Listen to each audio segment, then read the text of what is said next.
इतना मगरूर ना बन, क्योंकि मैं वक्त हूँ और मैंने अच्छे अच्छे लोगों के तख्ते ताज को पलटते हुए देखा है। मैंने अच्छे अच्छे राजे रजवाड़े को दरबान बनते हुए देखा है। दोस्तों, वक्त ऐसी चीज़ है जो कि अच्छे अच्छे राजा को भी भिखारी बना सकती है और भिखारी को भी राजा बना सकती है।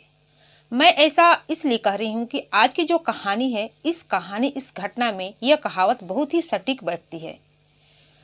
आज की कहानी में कुछ ऐसा ही होता है। एक देवेंद्र नाम का आदमी जो कि ढेर सारे पैसे कमाने के लिए दुबई जाता है, लेकिन दुबई से जब वो 6 महीने बाद अपने घर आता है तो पैसे तो बहुत लाता है, लेकिन वो कुछ उस पैसों से अपने परिवार के साथ मौज मस्ती करता, उसकी हर एक ख्वाहिशों को पूरी करता। इसके पहले वो अपनी पत्नी को उसी के भाई के ही साथ आपत्तिजनक स्थिति में देख लेता है। जब इस तरह की वारदातें देखता है तो उसके पैरों तले जमीन खिसक जाता है और वो सोचने लगता है कि उन्होंने पैसे तो बहुत कमा लिया, लेकिन अपना सब कुछ गंवा दिया। दोस्तों, आज की कहानी में कुछ ऐसा ही होता है। इसके बाद वह देवेंद्र नाम का आदमी उसने जो उसकी पत्नी थी, उसकी पत्नी के भाई को घर से निकाल देता है। साथ में उसके माता पिता भी उसके साथ ही रहते हैं। ऐसे ही वक्त बीतता जाता है, लेकिन फिर वो आदमी दुबई चला जाता है और दुबई से लगभग 1 साल के बाद जब फिर वो अपने घर आता है तो एक ऐसी कांड होती है, एक ऐसी घटना घट जाती है जो कि आप कल्पना भी नहीं कर सकते। दरअसल इसमें एक आदमी जो कि इस दुनिया को छोड़कर हमेशा के लिए चला जाता है और कई लोगों की जिंदगियां तबाह हो जाती है, बर्बाद हो जाती है। तो आइए जानते हैं इस घटना की पूरी जानकारी इस वीडियो के माध्यम से। दोस्तों नमस्कार, आदाब। मैं हूं ज्योति कुशवाहा और आपका ज्योति वॉइस चैनल में स्वागत है। उम्मीद करती हूं कि ज्योति वॉइस की जितनी भी फैमिली होगी अच्छी होगी और अपना ख्याल रख रही होगी। वीडियो में आगे बढ़ने से पहले आप लोग से रोजाना की तरह मेरी यही रिक्वेस्ट है, जो कोई भी मेरे चैनल पर नए दर्शक हैं, वीडियो को लाइक करिए, शेयर करिए, चैनल को सब्सक्राइब जरूर करिए ताकि हमारा हौसला बढ़ता रहे। आज जो घटना मैं आपको सुनाने जा रही हूँ, ये घटना है हरियाणा प्रदेश का एक इलाका आता है यमुनानगर, और इसी यमुनानगर के रहने वाले देवेंद्र की उम्र 27 साल के आसपास होती है। देवेंद्र के परिवार में उसके माता पिता और एक देवेंद्र होता है। देवेंद्र के जो पिता होते हैं दरअसल खेती बाड़ी का काम करते हैं और खेती बाड़ी के साथ साथ वो गाय भैंसों को भी अपने पास रखते थे। इस तरह से उनकी जिंदगी अच्छी खासी चल रही थी। वो गाय भैंसों का दूध दूहते थे और दूध निकालकर बिक्री करते थे। इससे उसका परिवार बहुत ही अच्छे तरीके से चल रहा होता है। कहते हैं कि खेती बाड़ी जो का काम है आसान नहीं है। किसान इसको बहुत ही मेहनत से करता है। धरती की सीना चीर को इसमें अन्न होता है, अन्न को उत्पन्न करता है। और जो गाय भैंस, लोग कहते हैं कि गाय भैंसों को दूध बेचकर ये बहुत ही पैसा कमा लिया है, लेकिन इसमें भी इतना आसान नहीं होता है। गाय भैंसों के साथ दिन भर लगा रहना पड़ता है, तब जाके इतनी मेहनत से उसका दूध उत्पन्न होता है। चाहे कोई भी मौसम हो, सर्दी हो, गर्मी हो, बरसात हो, हर समय गाय भैंस के साथ लगा ही रह जाता है, तब जाके उससे दूध मिलता है। तो दोस्तों, ये काम, कोई भी काम इतना आसान नहीं हो। इसी तरह से देवेंद्र के जो पिता होते हैं अपना काम करते जाते हैं। देखते ही देखते समय बीत रहा होता है। फिर एक दिन देवेंद्र की उसके पिताजी शादी कर देते हैं। जब देवेंद्र की शादी उसी के पास की रहने वाली एक गांव में एक शिवानी नाम की लड़की से हो जाती है। शिवानी जब शादी करके अपने ससुराल आती है तो सब कुछ अच्छा चलने लगता है। शिवानी अपने पति और सास ससुर की सेवा करने लगती है। लेकिन जब कुछ ही दिन का समय बीत जाता है तो देवेंद्र बाहर जाने के लिए पैसा कमाने की सोचता है, क्योंकि जो उसके पिता घर पे रहकर पैसा कमा रहे थे खेती बाड़ी से, उससे कुछ ज़्यादा पैसा नहीं हो पा रहा था। उसका खर्च अच्छी तरीके से नहीं चल पा रहा था। अब देवेंद्र सोचने लगता है कि क्यों न वो दुबई जाए। वो एक आदमी से बात करता है और वीज़ा भी बनवा लेता है। देखते ही देखते वो समय भी आ जाता है देवेंद्र को दुबई जाने का। जब दुबई जाने लगता है तो अपनी पत्नी से कहता है कि मेरे माँ बाप बूढ़े हैं, उनके अच्छे तरीके से ख्याल रखना और घर पे अच्छे तरीके से रहना। इस तरह की बातें कहकर वो अपना सामान पैक करता है और दुबई के लिए रवाना हो जाता है। जब दुबई के लिए रवाना हो जाता है तो कुछ दिन का जब समय बीतता है तो इधर जो देवेंद्र की पत्नी होती है शिवानी, वो अपने एक मुहबेलो भाई को अपने घर बुला लेती है और ये कहती है कि यही हमारे गाय भैंसों का देखभाल करेगा, क्योंकि सास ससुर अब कमज़ोर हो चुके हैं, उनसे कुछ होता नहीं है। और अपने पति से भी बात करते हैं कि इसके बदले में इसको कुछ पैसे दे दिए करेंगे महीने में, जो कि हमारी जो काम है वो भी होता रहेगा। इस तरह से देवेंद्र भी तैयार हो जाता है। देखते ही देखते देवेंद्र का 6 महीना बीत जाता है। जब 6 महीना बीत जाता है तो वो सोचता है कि घर पे जाकर घूम आऊँ, अगली बार से आऊँगा तो कुछ पैसे और कमा लूँगा, जिससे कि हमारे जो घर है अच्छे तरीके से बन जाएंगे। इस तरह से देवेंद्र अपने घर आता है। लेकिन जब अपने घर आता है तो सभी लोगों को ढेर सारे उपहार भी लेके आता है, माता पिता, पत्नी और साथ में जो उसका साला रहता है, यानी कि उसकी पत्नी का मुंह वाला भाई रहता है, उसको उसके लिए भी लेकर आता है। ऐसे ही 1 से 2 दिन का वक्त बीत जाता है, सब कुछ अच्छा अच्छा सा चल रहा होता है। लेकिन एक दिन देवेंद्र जब सोता है तो आधी रात को जब उसकी नींद खुलती है तो देखता है कि उसके बेड पर उसकी पत्नी नहीं है, जिसकी वजह से वो सोचने लगता है कि आखिर शिवानी गई तो गई कहाँ। लेकिन वो कुछ सोचकर चुप हो जाता है और सो जाता है कि वो बाथरूम के लिए गई होगी। उस दिन का तो समय बीत जाता है, दिन गुजर जाता है। लेकिन उसके दूसरे दिन भी शिवानी उसी रात को, यानी कि उसी समय अचानक घर से गायब हो जाती है, जब उस कमरे से गायब हो जाती है। जब देवेंद्र की आंखें खुलती है तो देखता है कि शिवानी आज भी नहीं है। बहुत मुश्किल में पड़ जाता है। काफी देर जब बीत जाता है तो शिवानी अपने रूम के अंदर नहीं आती है तो देवेंद्र उसको खोजने के लिए घर के आंगन में आता है। लेकिन घर के आंगन में ज्यों ही घर के बाहर जाता है तो जो गाय भैंसों का रहने वाला गौशाला होता है, उसमें किसी लड़की की, किसी महिला की हंसने की आवाज आती है। जब कुछ आवाजें आती है तो देवेंद्र उस तरफ बढ़ता है तो जाकर देखता है, वहां का नजारा देखकर देवेंद्र के पैरों तले जमीन खिसक जाता है। दरअसल वहां उसकी जो पत्नी है शिवानी और उसका जो मुंहबोला साला है, वो दोनों आपत्तिजनक स्थिति में संबंध बना रहे होते हैं। जब इस नजरिया को देखता है देवेंद्र तो बहुत ही हैरान और परेशान हो जाता है। उसे समझ में नहीं आ रहा था कि उसकी आंखों के सामने जो देख रहा है सच है या झूठ है। इसके बाद वो अपनी पत्नी को बहुत ही बुरा भला बोलने लगता है, डांटने लगता है। साथ में उसका जो साला होता है, उसका नाम होता है प्रताप, उसको भी डांटने लगता है, बोलने लगता है। इस तरह की आवाज़ें जब उसके माता पिता सुनते हैं तो वो भी वहाँ पर आते हैं। वहाँ पर आने के बाद अपने बेटे को ही समझाता है कि ज़्यादा शोर शराबा मत करो, नहीं तो समाज के लोगों को जब इसके बारे में पता चलेगी तो हम लोग की इज्जत कहीं की नहीं रहेगी। तुम्हारी पत्नी की पहली गलती है, पहली गलती समझकर उसे माफ़ कर दो। इसके बाद देवेंद्र अपनी पत्नी की गलतियों को माफ कर देता है और साथ में जो उसका साला होता है प्रताप सिंह, उसको अपने गांव से, अपने घर से दूसरे जगह पर भेज देता है।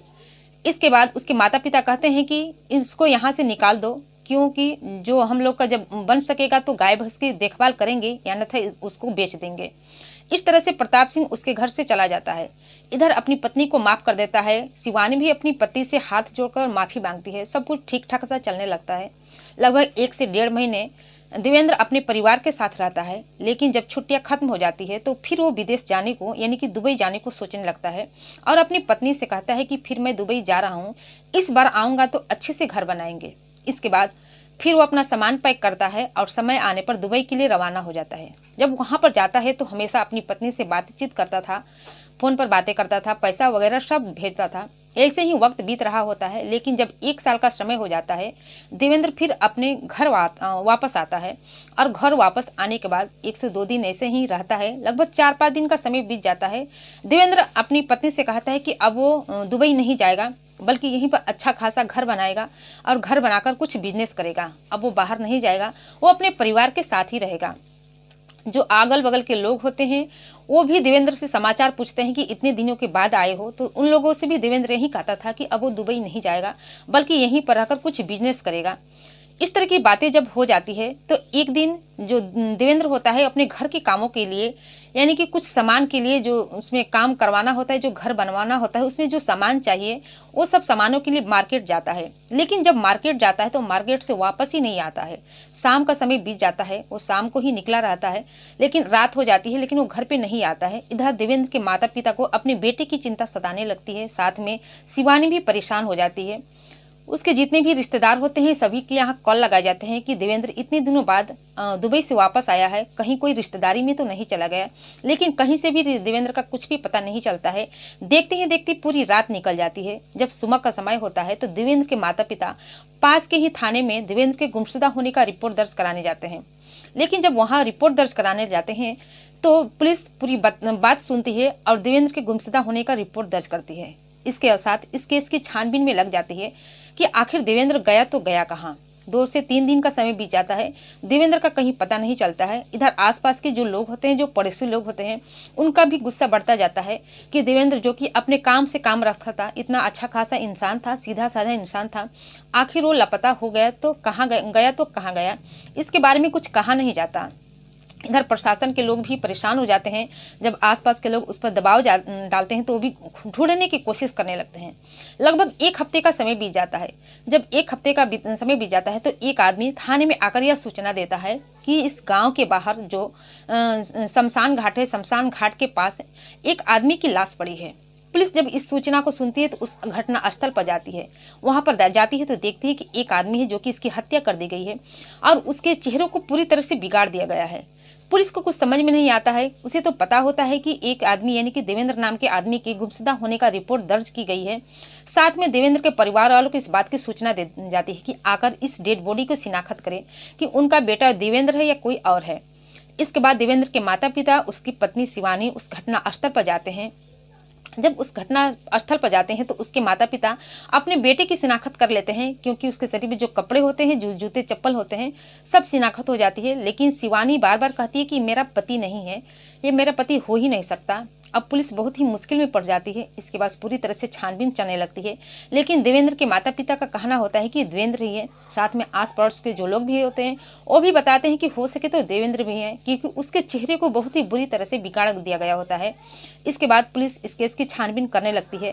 सबसे पहले इस केस की छानबीन करने के लिए देवेंद्र के मोबाइल का कॉल डिटेल्स निकालती है। जब देवेंद्र का मोबाइल का कॉल डिटेल्स निकालती है तो उसमें तो कुछ ऐसा सबूत नहीं मिलता है जो कि इसकी सच्चाई तक, इसकी तह तक पुलिस जा सके।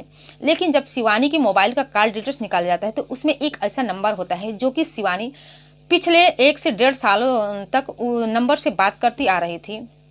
जब उस नंबर के बारे में पता किया जाता है तो वो नंबर प्रताप सिंह के नाम से मौजूद होता है।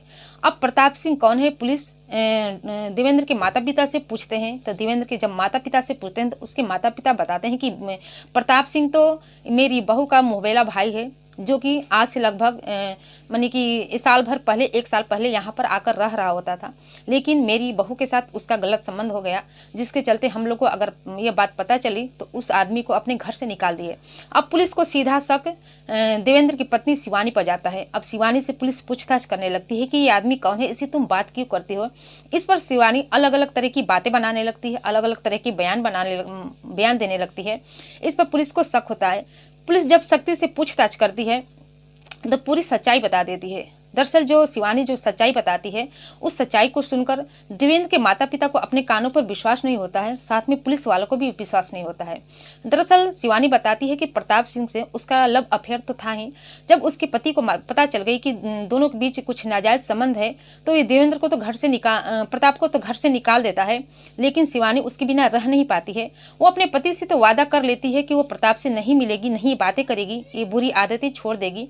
लेकिन अक्सर वो प्रताप सिंह से यानी कि अपने मुहबेले भाई से बातें करती थी, उससे छुप छुप कर मिलती भी थी कहीं पर। जब भी वो मौका देखती थी, उसका पति जब दुबई चला गया था तो जब वो देखती थी कि उसके सास ससुर कहीं चले गए हैं तो देवेंद्र से जाकर, प्रताप से जाकर मुलाकात करती थी, बात करती थी। ऐसे ही सिलसिला चलता जा रहा था। इधर देवेंद्र अपनी पत्नी पर भरोसा कर लिया था कि इस बुरी आदतें छोड़ चुकी है, वो एक अच्छी बन गई है, वो अब उसी की रहेगी। लेकिन ऐसा नहीं होता है, वो अपनी पति को धोखा दे रही थी। जब 1 साल के बाद देवेंद्र जब वापस अपने घर आता है तो अपनी पत्नी से कहता है कि अब वो दुबई नहीं जाएगा। इस पर उसकी पत्नी शिवानी को बहुत ही चिंता हो जाती है कि जब ये दुबई नहीं जाएगा तो प्रताप सिंह से मिल नहीं पाएगी, उससे बातें नहीं कर पाएगी। यह पूरी बात प्रताप सिंह को बताती है कि मैं तुम्हारे बिना नहीं रह सकती, मेरा पति अब दुबई जाने वाला नहीं है।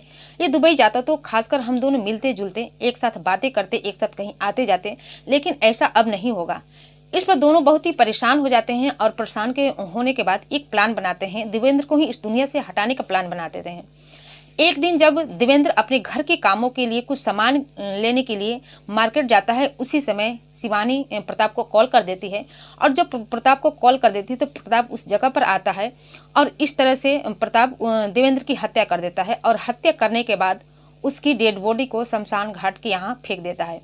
इस तरह की पूरी कहानी जब शिवानी पुलिस वालों को बताती है तो शिवानी की ही तहरीर पर पुलिस प्रताप को भी अपनी हिरासत में लेती है, अपनी कस्टडी में लेती है। और लेने के बाद इन दोनों के ऊपर भारी संख्या में मुकदमा दर्ज होता है और मुकदमा दर्ज होने के बाद दोनों को जेल के सलाखों के पीछे भेज दिया जाता है। तो दोस्तों ये रही पूरी कहानी, पूरी घटना आप लोग के सामने। इस घटना के बारे में आप क्या सोचते हैं? आप अपनी राय हमें कमेंट सेक्शन में जरूर बताइएगा। देवेंद्र तो इस दुनिया को छोड़कर चला गया। इधर उसके जो माता पिता हैं, बूढ़े बेसहारा माता पिता, वो बेसहारा हो चुके हैं। अब उनकी देख रेख करने वाला कोई नहीं है। शिवानी जो कि इस जेल के सलाखों के पीछे चली गई है, साथ में जो उसका प्रेमी था वो भी जेल के सलाखों के पीछे चला गया है। तो दोस्तों ये घटना सुनाने का उद्देश्य आपको दुखी करना, परेशान करना नहीं था, बल्कि जागरूक करना था, सचेत करना था। आप भी सावधान हो जाइए, सतर्क हो जाइए और ऐसी घटनाओं से बचिए और अपना और अपने परिवार का ख्याल रखिए। फिर मिलती हूँ अगले दिन नई कहानी के साथ, नई घटना के साथ। तब तक के लिए जय हिंद, जय भारत।